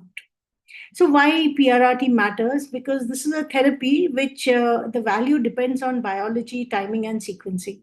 And as Dr. Namrata said, neuroendocrine tumors are one of the most enigmatic tumors because they have a lot of heterogeneity in vivo, both temporal heterogeneity as well as heterogeneity as such of the tumor. And they have one of the aspects which they have is the somatostatin receptors. So most of the functioning neuroendocrine tumors and most of the other neuroendocrine tumors except insulinomas and a few lung carcinoids, most of them express the somatostatin receptors, and this forms the basis of both diagnostics as well as treatment, both with agents like the somatostatin inhibitors like lanreotide or octreotide, as well as with PRRT. So in PRRT, we typically target the somatostatin receptor 2 and 5, especially when we are talking about the therapeutics, whereas the diagnostics often target multiple other receptors. But on the therapeutic aspect, we target the somatostatin receptor 2 and 5, and they can be targeted with various alpha and beta emitting radio tracers, which the most common and the one where the maximum amount of evidence is there is the lutetium, which is predominantly a beta emitter. But now there is a lot of interest also coming up of using other agents such as terbium, which have both beta as well as Auger electrons, as well as the alpha emitters like actinium and lead-212. So these different the payload of radiation deposition in the tumor of the alpha and the Auger and the beta emitters is different, but their basic the way they work is the same. They cause apoptosis within the cell because of the radiation, causing a lot of cell kill. There's not just there's some collateral damage to the surrounding cells, and because of that, they cause a reduction in the size of the tumor as well as in an increased PFS. So while PRRT has been used for almost more than 30 years now, the first use of PRRT was in the Erasmus University by Professor Quickenbaum way back, more than 30 years back, and there was a lot of retrospective data, but it was finally the NETTER-1 trial, which was worked between 2012 to 2016, and which worked which looked at patients, about 229 patients across 27 sites in Europe and 14 in the United States. And these patients were randomized as 1:1 randomization of lutetium PRRT plus 30 milligram of somatostatin octreotide versus 60 milligram of octreotide to be injected intramuscularly every month. And while these studies, they studied these patients from 2000 for almost 4 years, and they found that the lutetium dotatate resulted in a markedly longer progression-free survival than the high-dose octreotide LAR, and it was associated, it was well tolerated, and this was the study which fast-tracked the approval of PRRT with the FDA. And this was a study which told the world that targeting the SSTR positive well-differentiated GEP-NETs can improve not just the progression-free survival, but also cause very good symptom control. And while it started being used more and more, it used to be used in Europe, in South Africa, in India, in Australia, much before the FDA approval as a salvage therapy or as a therapeutic indication, intervention of unproven efficacy. And while the data was all retrospective, it was the NETTER trial that actually fast forwarded the use of PRRT in patients of GEP-NET, and obviously then the next question came that can we move the PRRT earlier on in the sequencing? So in the NETTER-1 trial, PRRT was used as a second-line therapy. So in patients who had failed, so it was recommended as a therapy in patients who had failed first-line octreotide therapy.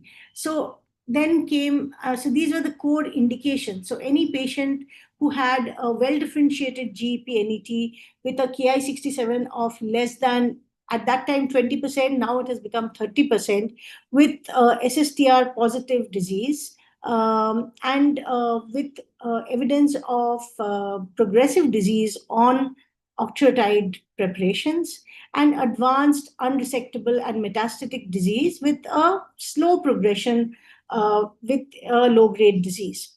And the goals of therapy was one, disease control, symptom relief, and quality of life preservation, sometimes also cytoreduction, just like Dr. Namrata said. So then came the NETTER-2 trial, which was basically, the attempt was to support the first line users of PRRT in selected grade 2, grade 3 SSTR positive, well-differentiated GEP-NETs. So this was again the use of PRRT in newly diagnosed advanced SSTR positive, well-differentiated grade 2 and grade 3. So the grade 1s were not included in this, and with a Ki-67 of the grade 3 was between 20 to 55%. And it was an open label randomized phase 3 trial where we had lutetium plus standard of care, which was octreotide LAR 30 milligram versus high dose octreotide, which was LAR 60 milligram in the frontline setting. Again, the primary endpoint was progression-free survival, and the results showed that the median PFS in the PRRT arm was 22.8 months versus 8.5 months in the control arm, with a hazard ratio of 0.276. 43% patients had an objective response rate, and the benefit was consistent across all primary sites and grades. So this trial supported the consideration of first-line PRRT in well-differentiated NETs. And this did not eliminate the need to individualize by symptom burden or the temporal progression of disease. So rapidly progressive, high volume disease may still require cytotoxic therapy or targeted therapy first, but it does support the first line use of PRRT in a select grade of patients, and it makes early multidisciplinary decision much more important and not less than before. So how do you turn this trial data into bedside decisions? The clinical scenario-based use of PRRT is, of course, in low-grade advanced mid-gut NETs, often it is still used as a second line after SSA progression, especially in patients with symptomatic disease. So a wait and watch is a very valid option in these patients, and it's only in patients where you have objective evidence of progression, both clinical progression as well as radiological progression, that you use PRRT, often as a second line. Pancreatic NETs, again, it's an important option, especially as Dr. Namrata said, if rapid shrinkage is one of the is needed, and the shrinkage happens, I think, with CAPTEM, the shrinkage is much more than it happens with PRRT, and where rapid shrinkage is required, often CAPTEM, or sometimes a combination. There are studies which actually combine the PRRT with CAPTEM in these patients, where you use it as a neoadjuvant therapy, or you use it to downsize the tumor, or in patients who are heavily symptomatic, high burden disease. In those patients, you can also use a combination of a metronomic dose of capecitabine plus temozolomide along with PRRT. In grade 2, 3 well-differentiated GEP-NETs, first-line PRRT should be considered if the patients demonstrate SSTR positive disease on the gallium dotanox scan. In functional tumors, PRRT can improve the carcinoid symptoms and the functioning pancreatic NET symptoms. Post-everolimus or post-chemotherapy, the available data suggests that sequencing PRRTs after these therapies is still feasible and safe. And the myelosuppression which happens in patients who've already been pre-treated with the everolimus or chemotherapy is definitely more than if you use it as a first-line therapy, but yet is fairly manageable. And in patients who have shown response to PRRT earlier and have now progressed, you can re-challenge with PRRT. And I have in my practice used PRRT on a patient I've used over a period of almost 9 years. We have used about 7 or 8 doses of PRRT, each time as a salvage. You used the first 4 doses, and then after a few years, when the patient progresses again, you use it salvage of 2 doses. Then again, the patient goes into kind of remission, the clinical remission continues for another 2-3 years, and you can again, when disease starts to rise, you can give 2 more doses. So the things which you have to look out for are the myelosuppression, the toxicity of the renal toxicity, the bone marrow toxicity. There was a data which said that you could use about 1100 millicurie of lutetium. But then again, this is just a number. It will vary depending on the patient's bone marrow reserve, how many rounds of therapy he has, what is the burden of disease that he has, and what's the organ toxicity like. Obviously, patients who've got a very high volume disease, especially where more than 80% of the liver is involved in the neuroendocrine tumor, these patients do not do as well as the patients with a smaller volume disease, and it's always important to watch out for radiation-induced liver disease. Also, in patients who've got a very rapidly progressing neuroendocrine tumor, PRRT sometimes does not do as well as the targeted therapies and should be considered as either in combination with the targeted therapies or as a second line after the targeted therapies. And it's always important to balance the expected benefits against the risk of toxicity. Now, one of the aspects of neuroendocrine tumors, as Dr. Namrata said, is that there is a lot of heterogeneity, both in a patient as well as temporal heterogeneity. And one of the ways to actually look at this heterogeneity is to do the 2 scans of FDG and DOTA-NOC together. So FDG typically picks up the high-grade, more aggressive clones of the tumor, and the DOTA-NOC looks at the more indolent and the slow-growing clones of the tumor. So in a patient where the FDG scan shows a lot of positivity, that is a patient who is probably not going to respond so well to PRRT as a patient who has predominantly gallium DOTA-NOC avid disease. And this concept of looking at the heterogeneity by virtue of these 2 scans has actually been put into a score called the NetPET score. And this NetPET score looks at both the SSTR positivity and the FDG positivity. And depending on the positivity of FDG, the patient's score actually progresses from P0 to P5, and up to about P0, the patient has neither SSTR nor FDG positivity. Sorry to interrupt, ma'am. Can we please conclude due to paucity of time? Yeah, sure. Just a few more slides.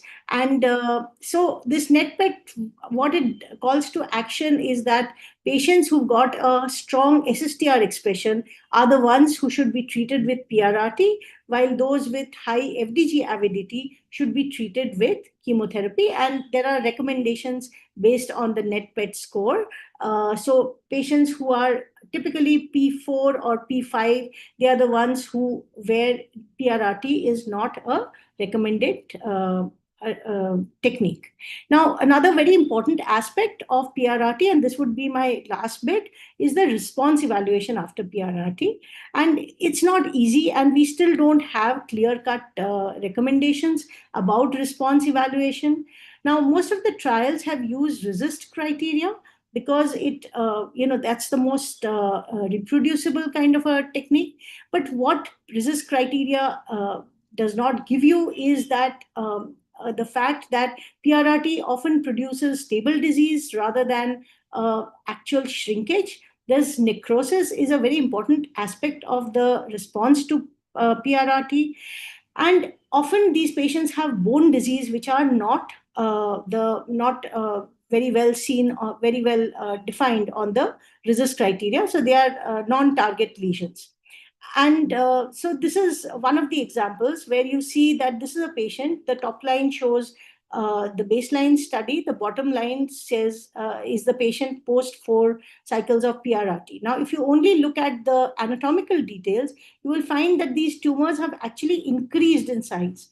But that is because of the necrosis which has happened within the tumor. And you can see that the DOTA-NOC uptake has reduced significantly. Now, can you then use only an SSTR PET-CT for assessment?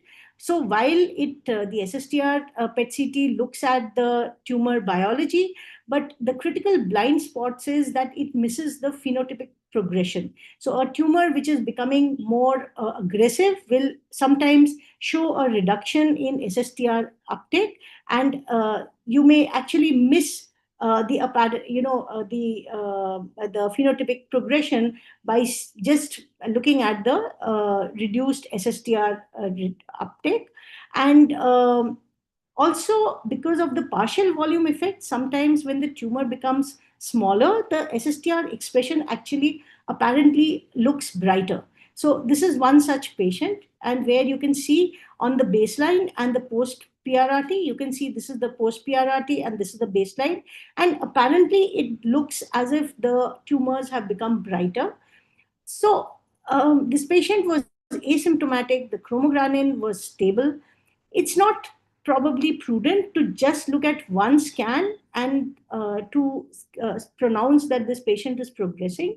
So it's always important to have a multidisciplinary, multifactorial kind of response evaluation to look at the patient's clinical symptoms, the biomarkers, as well as the SSTR expression and the RECIST criteria before you actually pronounce a patient to be a responder or a non-responder. So these are the practical follow-ups. I think all of us know them. The one scan somewhere in the middle of the 6 cycles, 4 to 6 cycles of PRRT, and then follow up with anatomical cross-sectional imaging once in every 6 months and biomarker imaging once in 3 months. Also, it's important to watch out for any long-term renal or myelodysplastic syndrome. How do we improve PRRT? We can do a better patient selection, dosimetry-based studies, combination therapy, escalating to alpha emitters, and of course, an earlier integration is something which is being worked on. And there are a lot of trials which are going on in trying to improve the responses with PRRT. So to conclude, PRRT is now no longer a late option therapy. It is a strategic therapy whose value depends on timing, biology, and multidisciplinary selection. So thank you very much. And if you have any questions, I'm happy to answer them. Thank you so much, ma'am. We can take up the questions in the panel discussion. That was a very insightful talk, and you explained when we have to practically consider PRRT in our practice. I would now invite Dr. Namrata as the moderator for the panel discussion, and our esteemed panelist, Dr. Safalta. She is Professor and Program Head Medical Oncology at Amrita Hospital, Faridabad. Dr. Viraj, he is Director Medical Oncology, Shalby Group of Hospitals, Ahmedabad. Dr. Piyush Bajpai, Director and Unit Head Medical Oncology, Max Super Speciality Hospital, Dwarka. Dr. Bipnesh Sansar, Professor Medical Oncology, Homi Baba Cancer Hospital, Varanasi. Dr. Saumil Singhal, Lead Consultant Interventional Radiology, KIMS Hospital, Bangalore. And Dr. Asit, he's the Lead Consultant and Clinical Lead of GI and HPP Surgical Oncology at Apollo Hospital. Over to you, Dr. Namrata. I hope we have all our panelists and Bhavna ma'am to give us the, obviously, the final remarks on everything. Thank you. Okay. All righty. So how much time do we have for the cases? We'll do that many number of cases. I think we can take up 15-20 minutes. If all the panelists are okay with that. Sounds good. All righty. Thank you. Let me share my screen and then we'll get started. All right. So I made a few cases. We can spend time on discussing as long as we want, as short as we want, but we'll go from there. All right. Can you guys see this? Okay. Can everybody see the screen? Yes. Yeah, Okay, Shita thank ma'am, you. also in case we have any points for PRRT discussion. Okay, all right. Perfect. So yes, we have all the specialties here. We have surgery, we have nuke med, we have medical oncology. You got Dr. Sirohi, who has widespread knowledge of all of these things. So my first case, right? We have a 66-year-old male. He presented with a bowel blockage. They took him to the OR, right? Surgeons had to take him. And then what they found was a grade 2 midgut neuroendocrine tumor.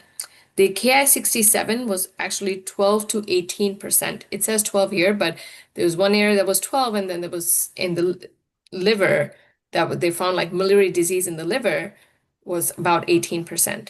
There were all these liver mets, and there were so many mental nodule. All of this was actually not even seen on the initial CAT scan. So what they did was they just didn't debulk him, but they basically just removed the primary because it was obstructing, closed him up, as we had learned earlier that these tumors can cause this problem. He also has carcinoid syndrome, which now he's putting 2 and 2 together. And he was starting on a somatostatin analog while he was in the hospital itself. And then now he presents to me, right? He came to me within maybe 2 weeks after his surgery, and his symptoms were not well controlled. He was still having a lot of flushing, 8-10 bowel movements a day. And this is how his tumor looked like, if I can show you. Okay, so you can see here, he had multiple liver lesions. The bigger ones are things that you can see here. And then he also had peritoneal nodules, as you can see here, lots of peritoneal disease as well. So this is a patient. The question is, what is the best step management in this patient? So you have a patient, high risk grade 2 neuroendocrine tumor of the small intestines with carcinoid syndrome, so it's symptomatic and is not controlled on an SSA. Your options are, you could increase the dose of a somatostatin analog. You can give radioligand therapy or PRRT, right, based on the NETTER-2 trial. You can give them a targeted agent. Everolimus is an option. Sunitinib is not an option. Cabozantinib is, right? You have chemotherapy, CAPE-10. Would you do it for a midgut net? And finally, liver-directed therapy, embolization or debulking. So I would like to talk to my panelists and see, go ahead, Shaina, if you want to call out on people and see what they would like to do. Yeah, sure. So from the medical oncology, we have Dr. Safalta. Ma'am is there. Hi, Dr. Namrata. So, in this patient, because the majority of the disease burden is in the liver, in this patient, I would continue the sandostatin analog, and along with that, I'll consider for liver-directed therapy. That will be my It's a great first choice. point. That's a great point. So off note, I was just showing representative imaging. When they took him to the OR, he had multiple liver mets and there were multiple omental nodules, which were not debulkable. So even though you couldn't see, I'm only showing a representative picture here. What I'm trying to say is this patient has disease in liver and outside the liver, which is significant. So in this patient, so cabozantinib, using cabozantinib will be a good choice. Yes. That definitely is a good choice. Absolutely. Great point. Dr. Sen, Dr. Ishida, what do you think? So I think in a patient who's so symptomatic, giving PRRT is definitely an option because it would definitely help in his symptom control. And I think one of the good things is he doesn't have ascites yet, so which is also probably a positive thing. Patients who've got these miliary kind of nodules, sometimes they respond well to PRRT, but typically their response is a little less than when you have when you have visceral disease, solid organ metastasis rather than peritoneal deposits. But yes, I think in this case, PRRT would be a good choice. His disease is somatostatin receptor positive, probably in combination with something like, some one of the targeted agents, either together or, giving it in tandem. That's I something think that we could think about. Dr. Bhavna ma'am also says that PRRT ma'am has put up in the chat. Dr. Piyush and Dr. Viraj, we have. Yeah, I think so. I do agree that with the peritoneal disease and this showing the SSTR pretty much, so PRRT should be brought upfront if in case the somatostatin is not bringing in control of the symptoms. So yes, I do agree. But there is also that I do also try increasing the dose of somatostatin analog at time to 30 to 60. And I would want to know the insights, I mean, how effective that is from other panelists and moderator as well. So I think very good point. So we got three, right? It shows that there is no one right answer, first of all, right? All of these that we mentioned are all potential options for this patient and are, potentially right options. We don't know which one is better than the other. So the question of increased dose of somatostatin analog can be done, has been done. They did it in the NETTER-1 trial, right? And then the alternate arm in the NETTER-1 trial was high dose octreotide for patients who had progressed on prior octreotide. And what they found that in the PFS was about like 6 months, so which is pretty much how long it takes for things to grow. So increased dose of somatostatin analog, though we all do it, is not really, like, even in prospective data, is not something that actually works as well. In someone, I'd consider it for patients who have like lower volume of disease, right? So if they had lymph node only disease that grew a little bit with my 30 milligrams of sandostatin and they're asymptomatic, or they have some symptoms that I'm increasing the SSA just for symptom control, that's where I would definitely do it. In someone who has a Ki-67 of like 12 to 18%, he's a high risk patient who's probably not controlled on an SSA, I think this patient needs more than just increasing the dose of SSA because the benefit is very limited. Make sense? Yeah. Right. And then the next option is, we talked about targeted agents, right? Cabo, everolimus. Cabozantinib is actually only studied in patients who have progressed on one prior line of therapy, right? So it's something that we typically don't do. Dr. Viraj, go ahead. What would you like to say? Oh, you can finish your point, Dr. Amrita, Okay. then I'll make my point. But here Yeah. the patient was already on sandostatin, and then the patient progressed on that. Good question. The study included patients who, like, so sandostatin was not included as one line of therapy in the cabinet trial. It is patients who got sandostatin and then one more treatment, and then they got cabozantinib. That's why the responses were less in the cabozantinib group, is because it's used, is currently studied to be used as the third line therapy if you're counting somatostatin analog as a line of therapy. If you don't have this option, then you consider it, but typically it's not used in that setting, but it can be, right? It's an effective option, but in someone who already has diarrhea and stuff, it may be a little challenging to give, but it's definitely something that hopefully will work in this patient. That's all I had to say about this somatostatin analog. Yeah. So I wanted to make a point that I would have considered in this. Since patient has a medium Ki-67, this is the time where I always tend to do FDG as well, assuming the scan that you showed was DOTA. With an 18% key index, if this patient also has liver disease, which is picking up FDG, I'm not sure how PRRT or how much PRRT would be helpful in this. What do you think, Dr. Sen? You answer that question. Yeah, Can I answer, Ishita? Yeah, sure. Yes. So me and Ishita have worked together as well. So Viraj, again, this is an indication if you have DOTA avid and FDG avid to give CAPTEM as a radiosensitizer, especially capecitabine along with PRRT, and we Exactly. have given it to quite a few patients as well. Yeah. Right. So with PRRT, then you would go with chemo option as well, right? Yes. So FDG guides us. So I would also do Right. dual imaging in every patient. Right. So it kind of guides you to give, and we've given PRRT ESMO guidelines recommended to 30% Ki-67. We've given it to with Sandeep Basu and up to 35, Right. 40% as well. Yeah. So what I have seen is, right, FTG evidence may suggest that PRRT may or may not work at long, like higher, more aggressive tumors have lesser duration of response.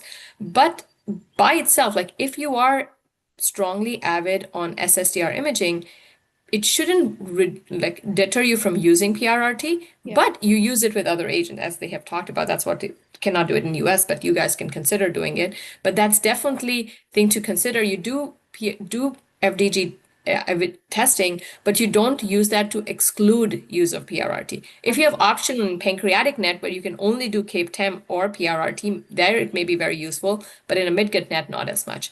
But basically for this patient, we decided to do PRRT based on the NETTER-2 trial with frontline PRRT in patients with high-risk neuroendocrine tumors of the midgut and pancreas. So that's what we did. Any other points about this case? Yeah, for any liver-directed therapy, we have Dr. Somil if there is a role of embolization.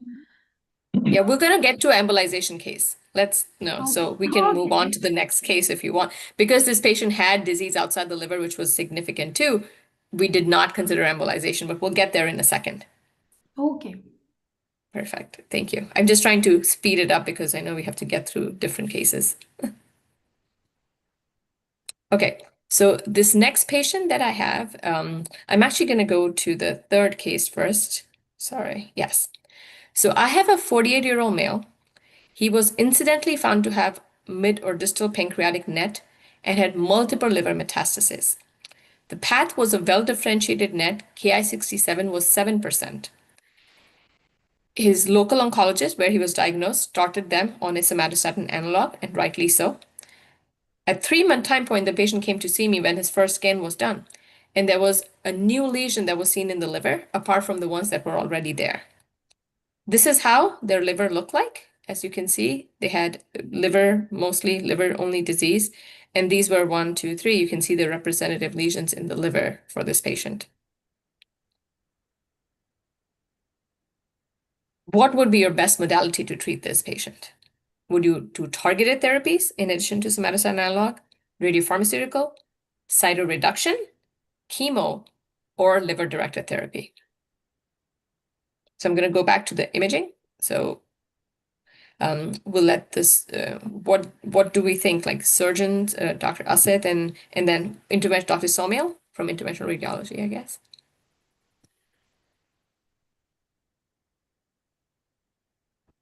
Patient has liver-limited disease. Yeah, hi. Liver-limited disease.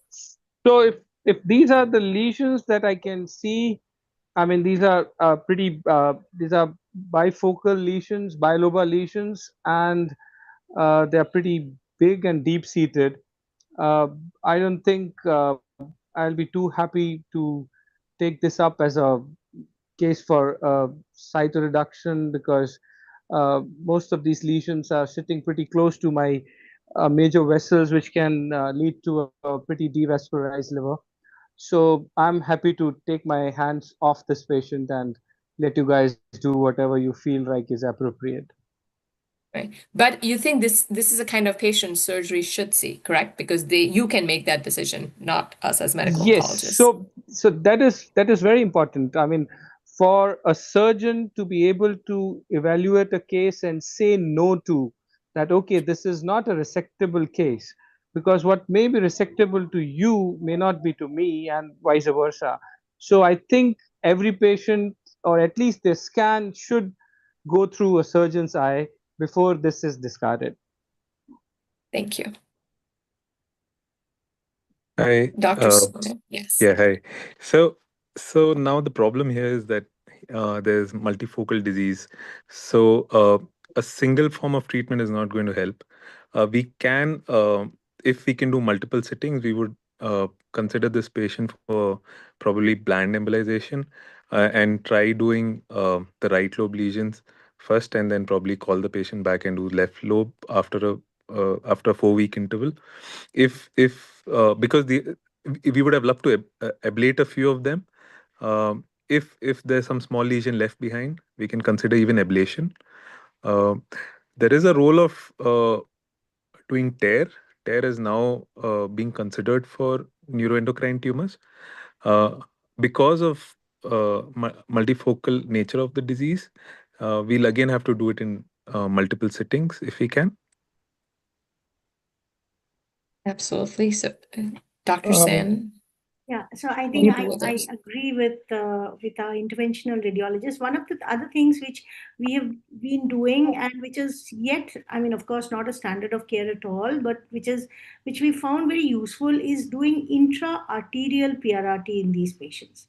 So basically what you're trying to do is that the first pass extraction, because these are very vascular tumors, so the first pass extraction of the PRRT by the liver tumors is more if you deliver the PRRT intra-arterially. So it is non-embolic.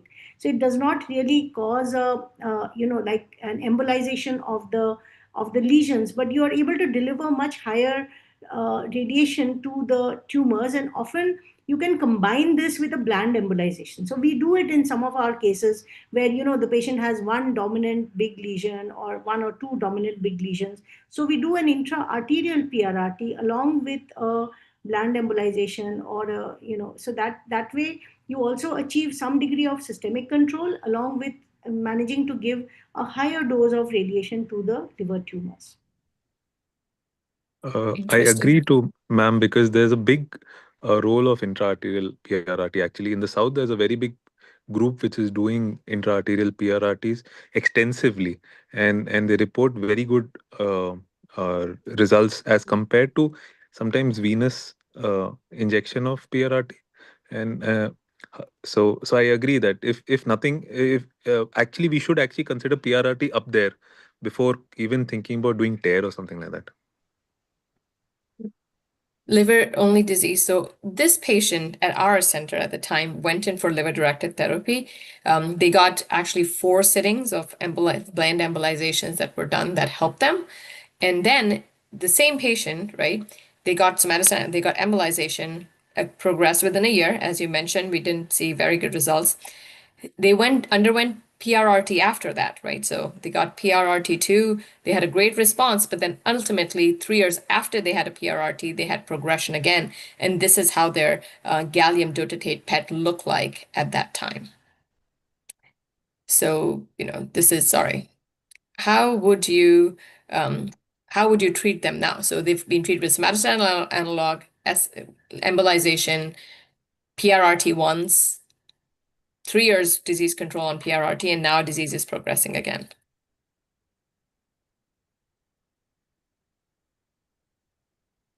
I'm Now not keeping. I think we can take from each panelist, Dr. Piyush, Dr. Yeah, so I think so. If Raj. in case the marrow reserve and kidney function test are okay, so again, repeat, if there is a 3-year gap between the last PRRT, there was this discussion by Dr. Ishita that a repeat PRRT can be considered. However, in the previous scenario, I just had a point that this patient had progressed in 3 months on octreotide, the previous case, and wouldn't a neoadjuvant CAPTEM and then liver-directed therapies would have been better? What was the Interesting. Ki-67 in this patient? It was 7%. Was 7% kept I don't think so as a neoadjuvant therapy. Why not? But it works really well. But the reason there was one new lesion that came up. It wasn't like severe progression. Like there was one new lesion, and sometimes you just see more disease on future scan than you did in the first one too. So that's why we didn't consider something more aggressive at that time. But it's neoadjuvant PR. Like I always think of CAPTEM as such an effective therapy that I just use it as a definitive therapy, even unless I'm doing surgery, which is, where you can actually render them disease-free. Yeah. So, Viraj here. So this actually reminds me of a similar case we treated a couple of years back. Patient progressed after 2 years of PRRT. In this case, we did kept him and then prepared him for actinium PRRT. Uh, and that patient did wonderfully well, could tolerate more PRRT, and we again could see the shrinkage. So that's my question to our nuclear docs. What's the experience with actinium building up in India? So thank you for bringing up that point. So actinium PRRT has been in use in a salvage setting for almost since 2016 in India, and yes, in patients who don't, who become refractory to lutetium PRRT, actinium may be an option. There are some anecdotal studies of trying to use actinium PRRT as a first line, but the PFS or the overall survival is not very different from lutetium PRRT. Having said that, these are very small, anecdotal, non-randomized, retrospective kind of studies, single institution. So we can't really draw any conclusions from that. But definitely actinium PRRT is something which is very effective. What you have to watch out for is, these are patients who are usually heavily pre-treated, and you should watch out for, radiation-induced liver disease, renal toxicity, bone marrow toxicity. So when you have a powerful tool, you have to be all that more, uh, judicious about it. And but yes, definitely actinium PRRT or alpha PRRT with various other agents is now coming up in a big way. There are trials which are coming up on using actinium, lead-212, astatine. So all these agents which are alpha emitters as the radioligand for radioligand therapy. Yeah, but definitely higher risk of kidney dysfunction and even bone marrow issues with higher energy, more Especially problems long too. term, especially in And dysphagia, right? The achalasia risk with the alpha therapies is like also an important one that's coming up with the lead-based therapies. Yeah, that's one trial showing. Correct. All right. Okay. All right. So I know we are done. I think the time is up, but I want to just bring up this important case to show to the trainees specifically the importance of where we would use this therapy or not. So I have a 40-year-old guy, just some abdominal pain, but he was completely fine. And somebody did a scan which showed a mass in the terminal ileum and some liver lesions. It was a grade 1 very low grade neuroendocrine tumor, and it was SSTR avid, and this is what his MRI looked like. So his primary was removed because it was obstructing, so they removed it. And then his liver had these tiny, tiny, tiny DIT cells all around. So the surgeon didn't think that he could remove them. They were so small and so many that it was not worth it to do any of that. So a tiny, very you can see these all bright DIT cells that you see on your skin. It's very small disease overall. So how would you treat this patient? Observation, would you do liver-directed therapy? Would you start them on everolimus or cabozantinib? Would you do PRRT since it's SSTR avid? Any thoughts on it? I just observe. Yeah. That I agree. I think that is exactly what my point was with this case, that, don't forget, you should be able to observe patients. We have all these drugs, but we don't have to use them unless we really need them. So I just wanted to make that point with this case, but that's pretty much all from me. I think there are some questions people asked. I didn't follow the chat, but when should we do liver MRI after dotatate scan? That's a question. And role of chromogranin in follow-up. So Dr. Shaina, would you like to talk about the... So I think Dr. Bhavna ma'am already answered a couple of questions in the Okay. chat. Yeah. So for the And last MRI, question, I think we do it sometimes to see, especially if the scans pick up one lesion and you're planning liver-directed therapy or you're planning surgery. So it's always good practice to do MRI for the liver because you have a baseline and it helps you guide in the future. So I think we've done a great thing, Dr. Shaina. I all the wanted to ask one speakers. question. Go ahead. When do we do genomic sequencing in these patients? Dr. Yeah, Namrata, do you Nina, you practice? answer because you are at the cutting edge now. Yeah, I have, I can order it if I need to, right?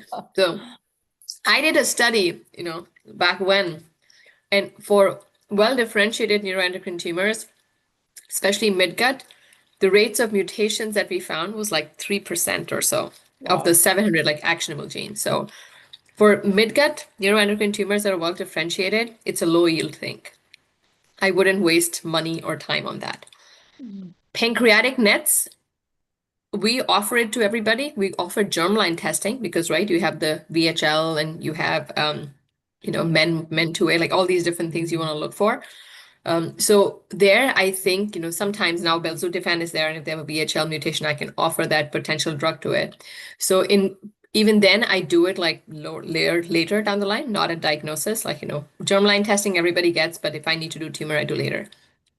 High, well-differentiated G3, net G3, and neuroendocrine carcinomas are where the high yield thing lies.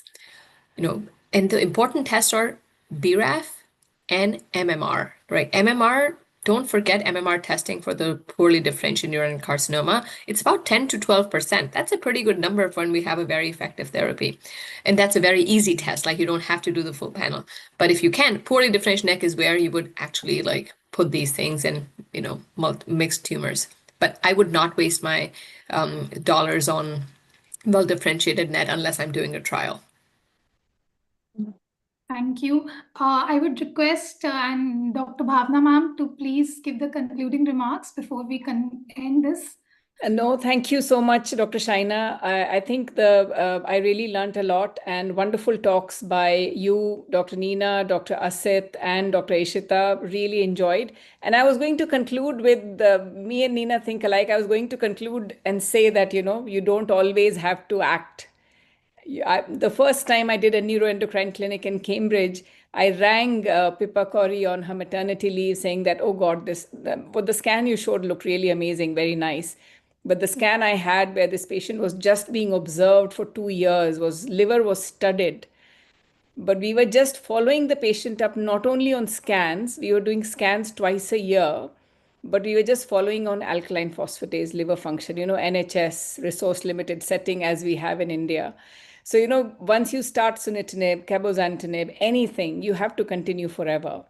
So we really have to think. That's why I always say that PRRT for us is cost effective, actually, because you do it and then, you can handhold the patient for 4 months, 5 months. So thank you, everyone. Really enjoyed it. Thank you.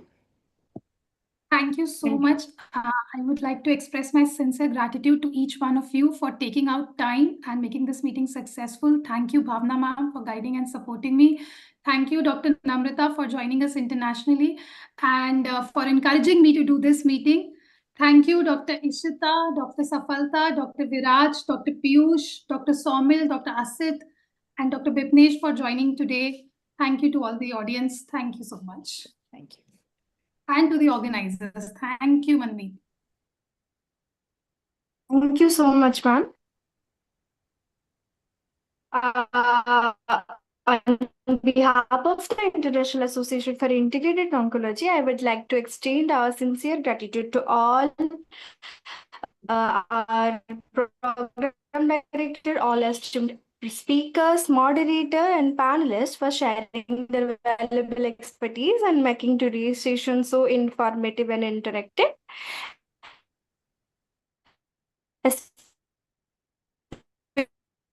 Special thank you to all the participants who joined us today and contributed to the discussion.